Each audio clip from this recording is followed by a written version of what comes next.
Welcome to Closer to Venus. I'm Johnny Burke, and today's guest is Tamara Caulder Richardson. She is a multiple near-death and UFO experiencer, evidential medium known as the Southern Belle Medium, and ultra-dimensional channeler.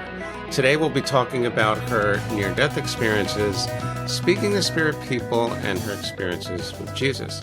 Tamara, welcome to the show. Oh, I'm happy to be here. Thank you for having me, John. You have a lot of experiences, a lot of intuitive experiences. How did it start?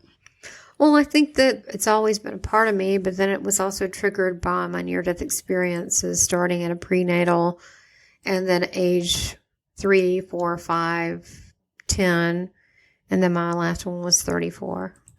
Prenatal. How did you remember that? Did that come much, much later? Or let's do this. Much later. What is the first near-death experience that you actually recall?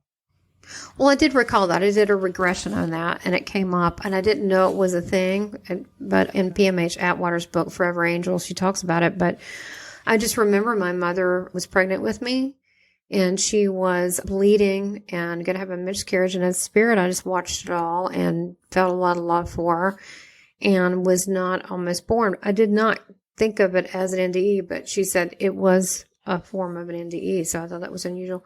The one that would be to my cognition that as being here would be when I was 3.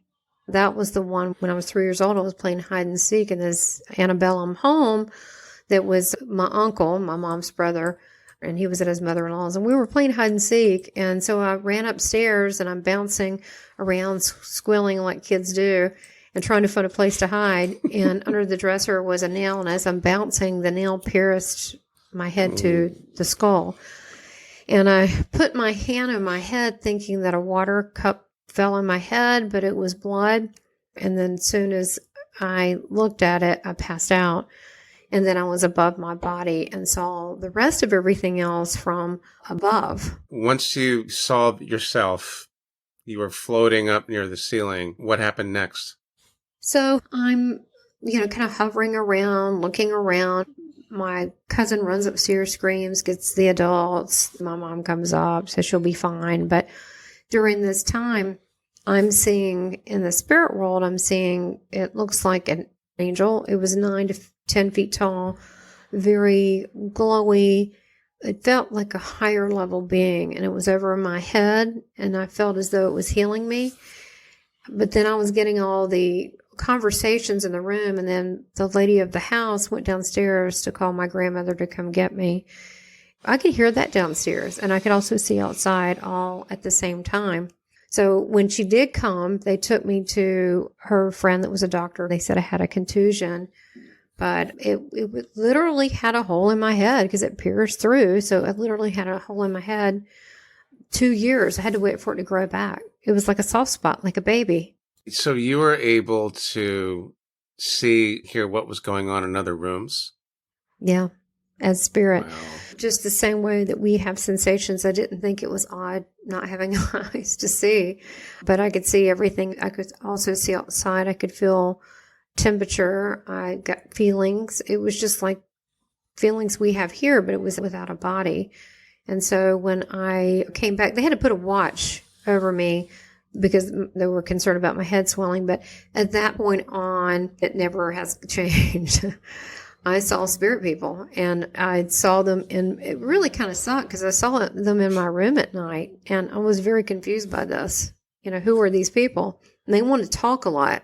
Spirit people. Okay. So before this experience, were you able to see anything like that when you were a kid, 3, 4, 5 years old?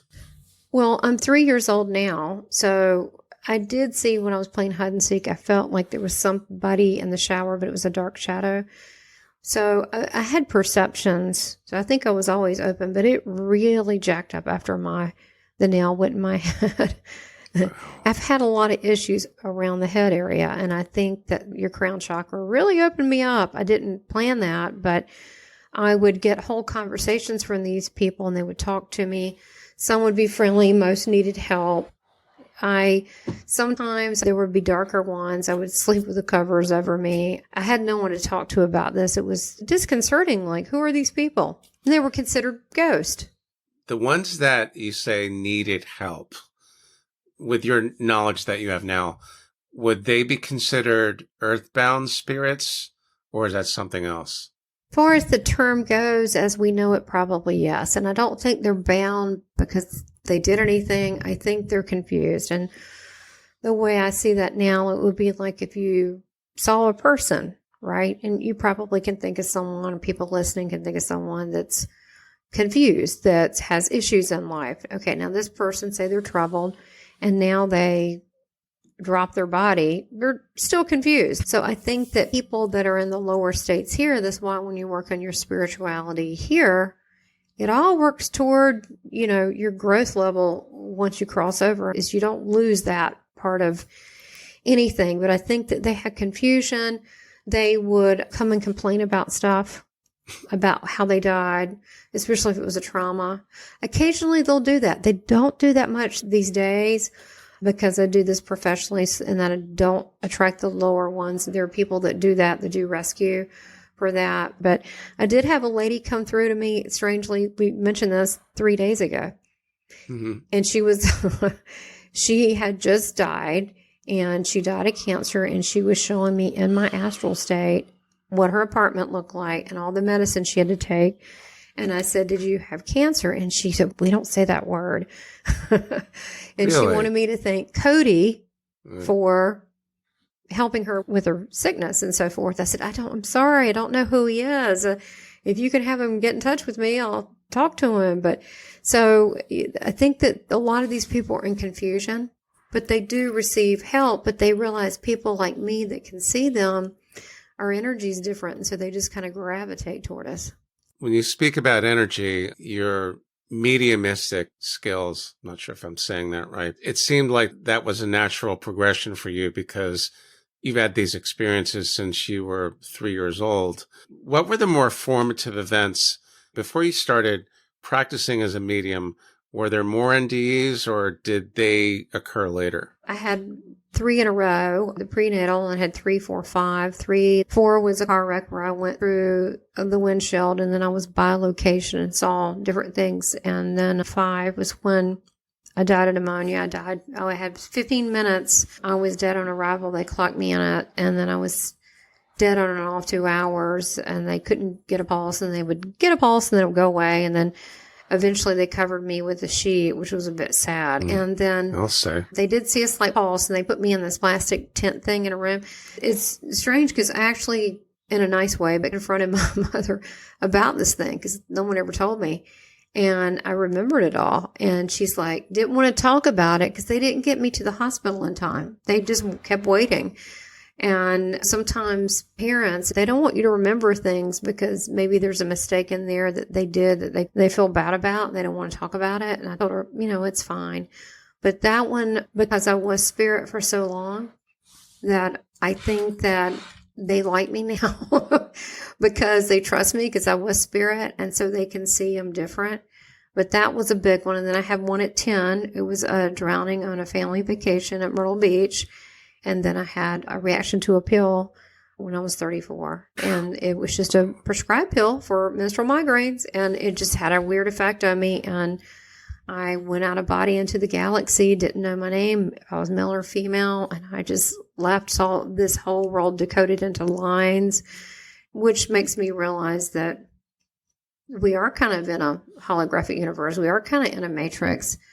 And there's so much detail to each, so I don't know how much you want me to go into that or the after effects, but it's a lot, especially for a little kid to try to process this. So I couldn't really process a lot of this till later on, and I didn't think it was safe to mention it to my family. They weren't really that supportive. They had a lot of arguing in the family, a lot of problems there, sexual abuse from my stepdad. So it wasn't really a safe place to discuss anything. So I had to wait till much later. And that's actually pretty common for people that do experience the near-death experience. The average time from when it occurred to the disclosure, I'm pretty sure it's about 10 years. And for some people, it could be even longer. So what are the most important things that you learned about the spirit world or anything else that really just comes to mind first about the experience that we should know about? Well, we are, first of all, we are them. We are spirits. Okay. Number one. So people that are afraid of them, won't go look in the mirror and be afraid of yourself. Because chances are when we sleep, most of us do not stay in the body the whole time because we're very nosy. We're very busy. And so we wake up thinking they're dreams, but some of them aren't. And we're going places. We actually connect with our loved ones in spirit, not the ghost ones, but the ones that like, God, I'm on the other side. I'm at peace. You know, those people, we connect with them in dreams so they can safely communicate things with us. But we are them, and we're just having a human experience right now. And it's challenging being here. I think that there are different dimensions and levels in the spirit world.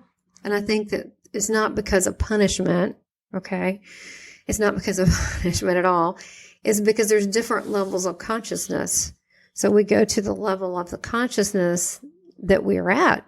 And it's much, as Jesus explained it to me, it's like going to a holiday party, let's say, and you gravitate to a certain kind of people and you're like, have a great time. You talk, you're like, wow, they were really kind of fun.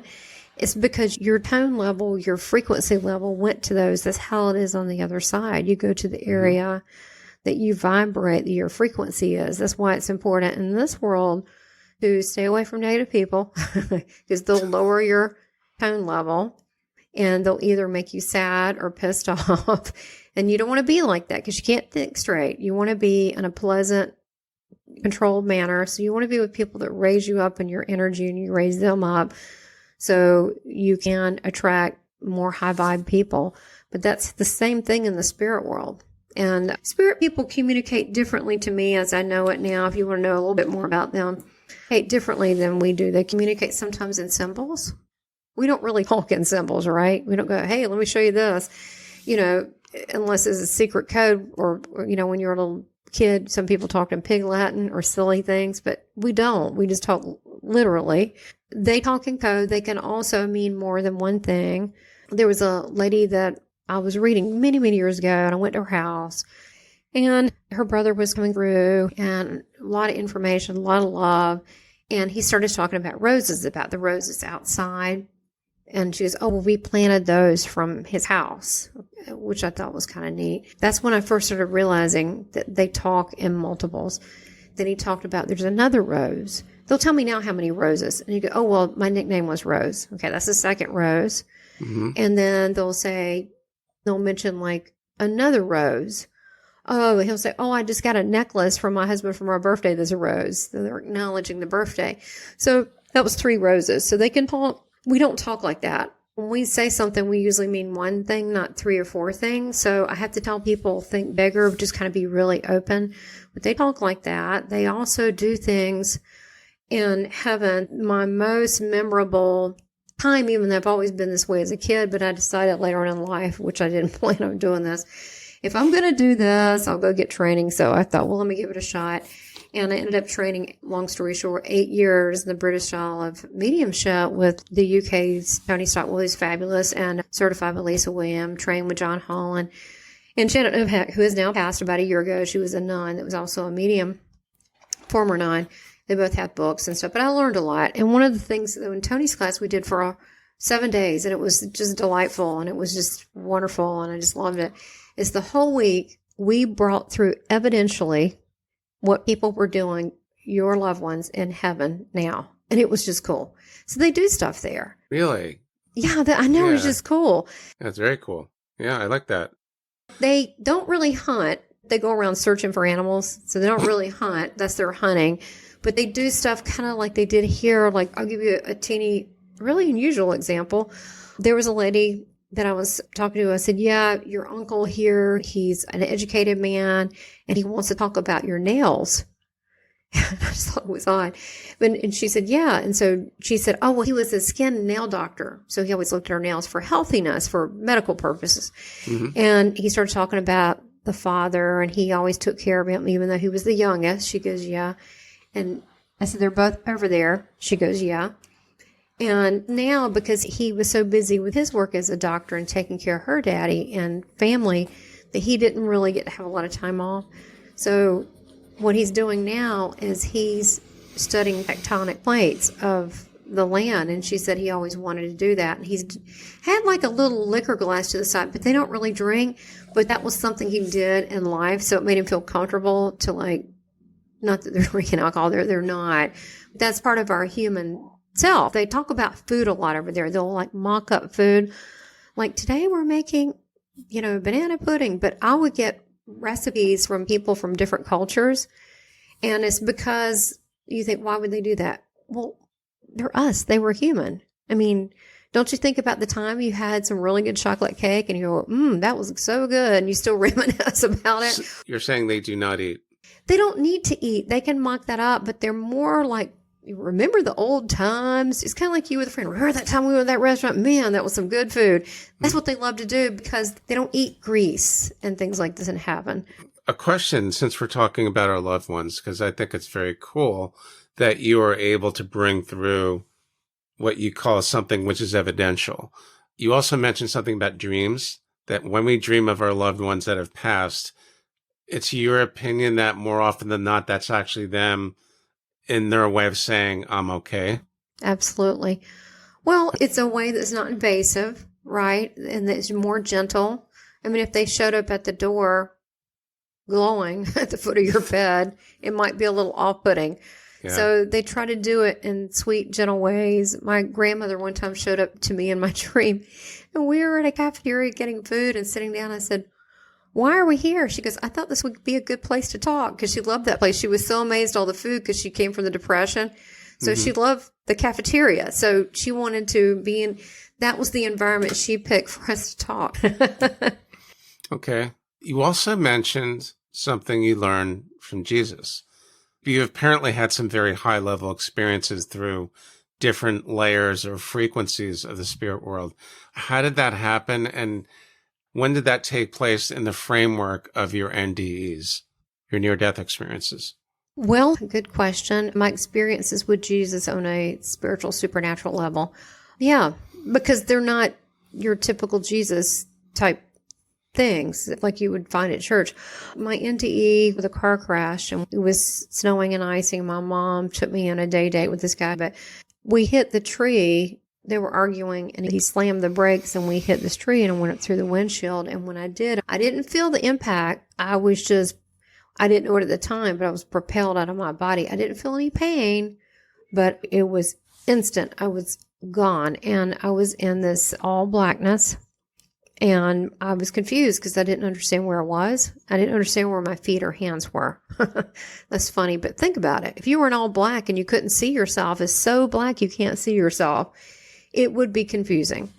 And then I started thinking, where am I? And then I saw like a pin light. It was the sensation of a tunnel. I mean, it could have been a portal. I don't know, but it just felt like the sensation of that.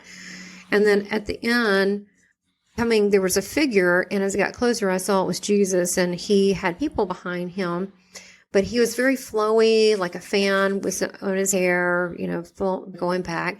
And he told me I had to go back, and I told him I didn't want to because it's really hard here. And he said, you can and you will. I mean, he was like serious, but then he softened it up by saying, but I'll always be around.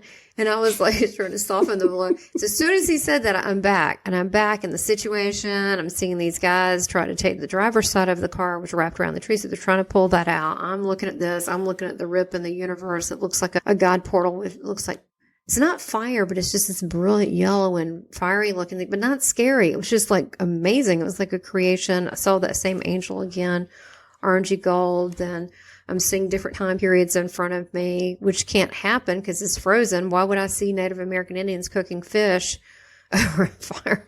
It's like freezing cold and frozen over ground. And then I saw firemen in different costumes, different time periods, people from different things. So I saw him then with a tunnel.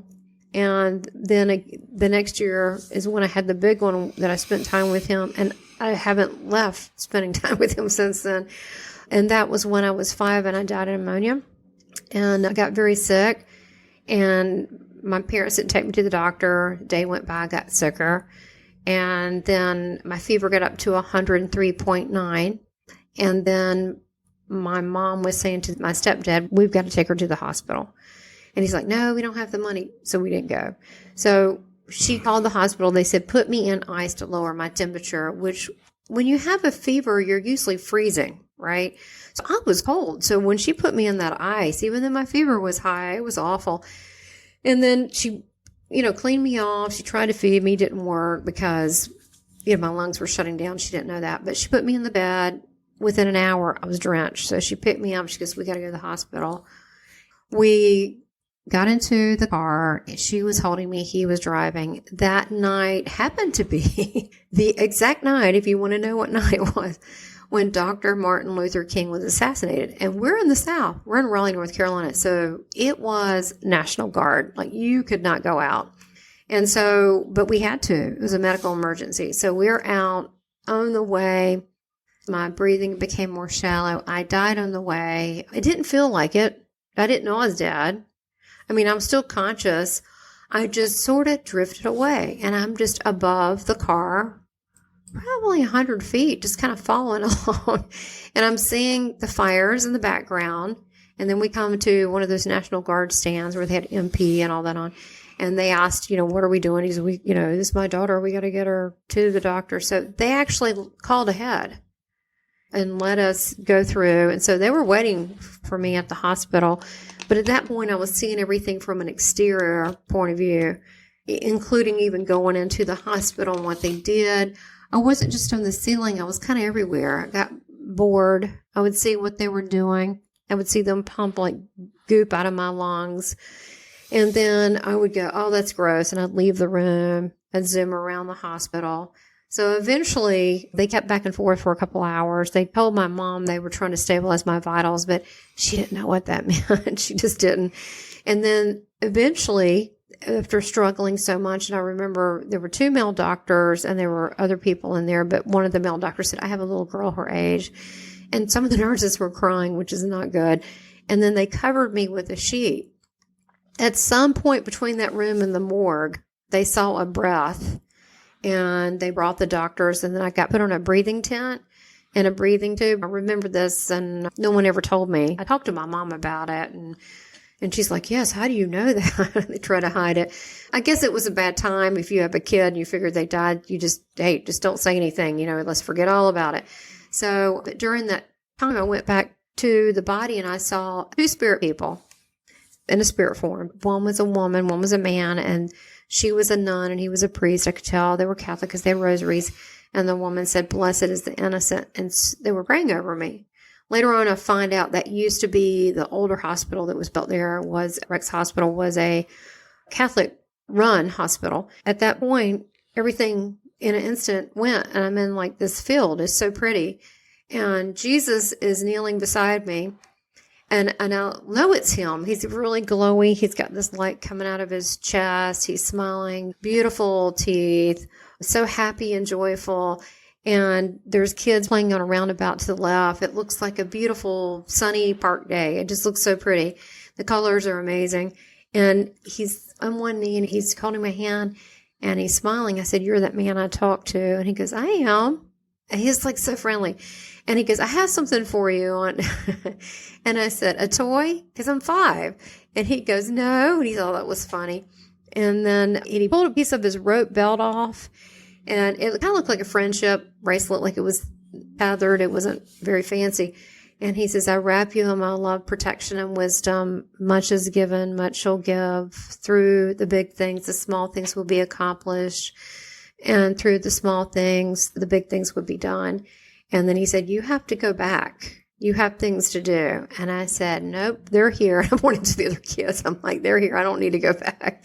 And so I did little kid stuff, jumping around, trying not to go back. No. And so he said, all right, let's walk some and you can ask me things, but then you have to go back. So I spent 3 days in heaven with him. Of course, in reality, I don't know how long it was. It felt much longer. And as he walked, I could see the blade of grass, the flowers, everything follow him, the clouds. And then we went to this big tree. It was very pretty. It looked like between a dogwood or a cherry blossom, but it was the flowers on the trees, but it had little red grapes on it. They're little. And then there was a rock, and he said, well, we'll sit here a minute. And I looked at the tree. He goes, yeah, we don't eat from that tree. That's a wise tree. And I was like, okay. And I thought that was interesting. He said that. I think now that was what people consider the tree of life, but I knew I couldn't go past that. And so we sat there and he said, what do you want to know? But then I asked really silly kid-like stuff, like your kid. What are you going to ask? How's energy made? Things like that. And then I said, how fast can I run? And then he started talking and he said, well, in this place, things are done very quickly. If we think it's done, I went, oh, wow, that's so cool. I want to do that. And so then I thought of us being in a little boat on like a little river. And then he saw 3 fish. They swam up to him, picked one up, said, hey, put it back. He said, this is how we fish here. And then we go back to the scene of where we were. He said, on the earth where you came from, it's the same thing, but it takes a lot longer to manifest. You have to keep thinking that thought. So you want to be really mindful of what you think to make sure that you get the right things. And so it's good to be positive. I said, okay. Then he told me he had to come back. He told me that he wanted to show my mother love because I had more love in me than she had for both of us. And I told him I wasn't sure how to do that. He said, well, there's no right way or wrong way to show love. He said, that's something I know about. I thought that was kind of funny. And then I didn't realize what a hard lesson that would be because I loved my mother, but she also knew that I was being sexually molested. So I had to love her despite that. And I know a lot of people go, how can you do that? Well, what's the options? Never talk to her again. She was a mile away. Or go, she made a really bad decision on that. That's between her and God. I'm just going to move on with my life and be grateful and forgive her and make the best of the time that's here. So, what am I going to do? Hate my mom forever? I mean, it's on her, right? And ultimately she has to come to terms with that. But so that was a harder thing to deal with that he asked me to do. And then he said the mission was to show people love as an example and be a role model.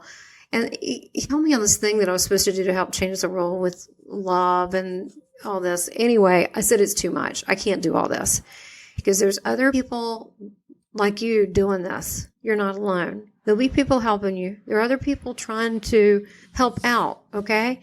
And I'm like, I don't know. So he convinced me because you have to say yes, free will. So as soon as I said yes, I was back. Eventually went back in my body, not right away, because I played angel for a while, helping people out in rooms. And then had a spirit doctor show up. He said, hi, I'm Dr. Tippin. He had like a little bald head, a little bow tie. And he said, you need to get back in your body, little girl. I'm like, no, it's going to hurt, not doing it. So Jesus showed up and said, you need to get in your body. And I went, he said, you just lay in it and then you'll be in it. I said, no, it's going to hurt. He goes, I've taken care of that. And as soon as he said that, I was in there. So since then, I've heard him. I've seen him. He's very funny. He's very misunderstood. Okay. I don't get mad at him. I don't. But I don't want to upset anyone that listens here. Wait. You can say what's true. I don't really care if someone is upset. The whole point of having a show is to get experiencers to talk about truth. And if that goes against the grain or the agenda of the church or anything else for that matter, that's not our problem. It's their problem, right? Okay. Well, thank you for saying that. So he did not start the Christian religion. He thinks it's great that people like that. He really doesn't want people to worship him. He wants them to worship his father, as he calls it. And I know some people say mother, father. He says father, okay?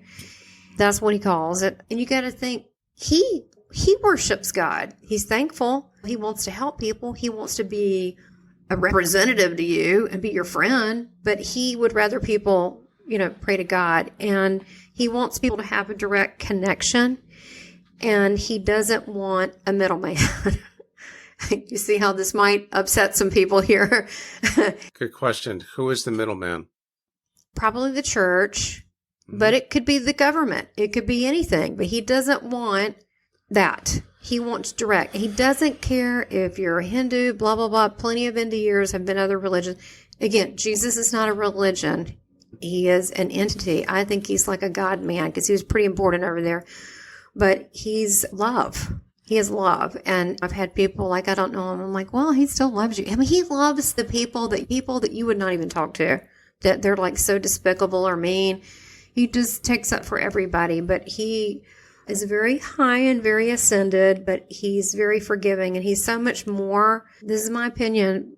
By knowing him, he's so much more than what the church says, and I think he keeps him small and keeps people small. He wants you to go to direct. So that's why people go, oh, you channel Jesus. I'm like, honestly, he loves talking to everybody. He would love to talk to you. And you go, well, how can I hear? Well, you start with dreams, so you ask him stuff, and nothing is too small, okay? You just start talking to him. He loves to talk to people. I would much rather get it from him than the news, which I completely don't trust. We'll talk about that after the tape stops, because I've got some questions on that. A couple of things just came up. God and the Father. Now, I know you can't really answer this fully, but since you did have this experience, who is or what is God? Is it source? Is it an energy source? What exactly is it? Oh, wow. Okay, hardest question ever. Thanks, John. Oh, my gosh. Well, wait, my mind is blown. Okay, so remember I was talking earlier about spirit people, how they can say one thing and it mean more than one thing. Why? Because they're multi-dimensional beings now, which is us, right? We are multi-dimensional beings. Correct. That's it. And our body traps that, okay, because we forget going, oh, no, look, I'm flesh, right? You know, we forget, but we are. So we can go to these higher consciousness states. I hope, I really do, genuinely, that my life is an example channeling not only Jesus, but ultra-dimensionals and higher beings that love us and our relatives, whoever it is, that let people know you can do it too. Why? Because we're from heaven. Because it's their natural state. Nothing is truly holding you back. And people, if there's fear, it's just not real. And if there's something weird and fearful, you already know that in life, what that is. Okay, so we know Jesus is multidimensional. He showed us the transfiguration that you could do these things, right? And more. And more. What's the and more? That's what I want to know. But I think God is really, really, really, really deep what you're asking. But I'm going to answer it in a really kind of abstract kind of way. I feel like the God, the consciousness of all of us put together, including, this is heavy, including other planets, including other realms, but everything that's life that has been. So it's in all of us. It's God, in other words. in all of us. It's everything that's been. And it's personal, but it's also God is creating these holographic experiences for our Earth school here so we can be able to learn from it and understand. But we're right now pretending, what about if you played multiple lives, football, every life, and you always won, and you were like a star athlete? Okay, now you come back to Earth. The only way that could be exciting again is if you forgot. So we're here, we forgot that we're a pretty big deal. We forgot our mission too, which is to love. As Jesus tells me, the job here is to be the love you're created to be. And he means that with everything. So it's not exactly easy. It sounds easy, not exactly easy. It's not easy. It's not easy. I mean, that's being love, even when there's the cabal, Illuminati, and Satanists, and people trying to kill you, and people trying to trick you. All that still be. And politicians. All that crooked crap, all that. Manipulating us, trying to turn us into a slave planet, all that. Still being the love. It's just not easy. So he didn't say that lightly. I think God is all of that. And God, I think that it's almost like a sum total neutral. We have to experience on Earth some, now I'm starting to sound like a Buddhist, you have to have some duality. Otherwise you don't learn. If we were all skipping around, holding hands, you got to have a little bit. But what happens with people, if you notice that the balance gets too much, like, okay, they lied to us, they're trying to kill us, they're trying to poison us, now what are they doing to the food? Then at some point, people, regular people, start going, what in the heck is going on? And so the balance is off. Like, okay, you know, this is beyond learning. The balance is off. So I think we're recalibrating that balance. But we are interwoven. We're that seed of life. We are involved, intertwined with, some people call it the God molecule, but source, the source of all things, the source of all things. Right. Mountains, plants, inside the aliens, even the crappy aliens, the ones that, you know, they got a weird agenda, all of it. Okay. And you think, why? Well, there's also free will. There is. Did you notice Jesus? We had to go back and forth till I agreed. because it's free will. It was free will. So even when people make bad decisions, or even really dark, evil ones, let's say they're a killer, right? Okay, a really bad killer, right? That's a decision. I feel like Jesus is the man, so we can connect to someone that he can intercede, because he's serious. He totally is 100% serious about like making everyone come clean, because he knows this is a difficult world and he knows people make bad decisions. So good news, redemption for everybody. We should hold a party. But for the people that live here, it's difficult. But I think we are part of God. It's like when you look in someone's eye, you're looking into the eye of God. Therefore, you should love your neighbor. That also recalls the principle of oneness. And I know that's tied into that whole concept anyway. And you're right, it's not an easy thing to try to explain, but I think you did a pretty good job. Speaking of free will, before I forget, a woman I'm going to interview fairly soon wrote a really interesting book. One of the things that she remembers during her NDE, she actually remembers the in-between space, which we haven't really talked about. What she mentioned, which I thought was really, really interesting, was when she got to that space, she was really struggling with the choices she made. When she could have made the spiritual choice, she often made the practical choice. And I guess it's supposed to be a balance, but some people, I think, they could take the high road or the low road. If they take the low road, eventually when they get to that place, there's going to be some regret. Does that make sense? Yeah, that's why I have compassion for people. And I know that in our earth body and the emotions and so forth, we want to be better than our emotions. We want to be conscious beings that when we get mad, we need to know, okay, I'm mad. That's not helping me. That's not helping them. I need to calm myself down and then decide what is a good decision. And I feel like that we are conscious beings. And if we put our consciousness on higher level vibrational stuff and love, like that manifestation Jesus talked about, we can literally manifest. We can change. Things are not set in stone. And a lot of people, they have had it. They have had it. They are sick of it. They're seeing through, what is it, like the Wizard of Oz? They are seeing that there's a little mean man behind that screen. They're done with it. And that's actually positive, because people are starting to take spiritual responsibility for where they are and make better decisions. And they're more open to things and who they are. I always say the greatest journey you'll ever have is the journey of yourself. I think this talk has definitely triggered several issues, which we're not going to be able to get to tonight. We didn't even get to the channeling, which I think is very, very important. But I do believe we'll have to talk about that next time. So I love the channeling. And can I say this? Everyone is channeling, whether they know it or not. And we'll definitely get into that. To be continued. Tamara, thanks for coming on to the show tonight. Thank you. Yes, it was great. How can our listeners find you online? Yeah, absolutely. They can go to on YouTube, the Seeking Heaven channel, and I do free spiritual lessons and so forth on there. And I appreciate so much today and what you're doing. You're one of those spiritual renegades, and I'm right there with you, brother. We got to be. Thanks. I definitely appreciate it. So is there one main website that's got links to everything? The SouthernBelleMedium.com, and that's Southern Belle Medium, and that's Belle, B-E-L-L-E. Mm-hmm. And so does the Academy of Divine Wisdom. It's got all the other links. Okay. All right. I will put that in the show notes and the transcript as well. You've been listening to Closer to Venus. I'm Johnny Burke. If you enjoyed today's episode, please consider subscribing. You can find more info and episodes on closertovenus.com. Thanks again for tuning in, and we'll see you next time.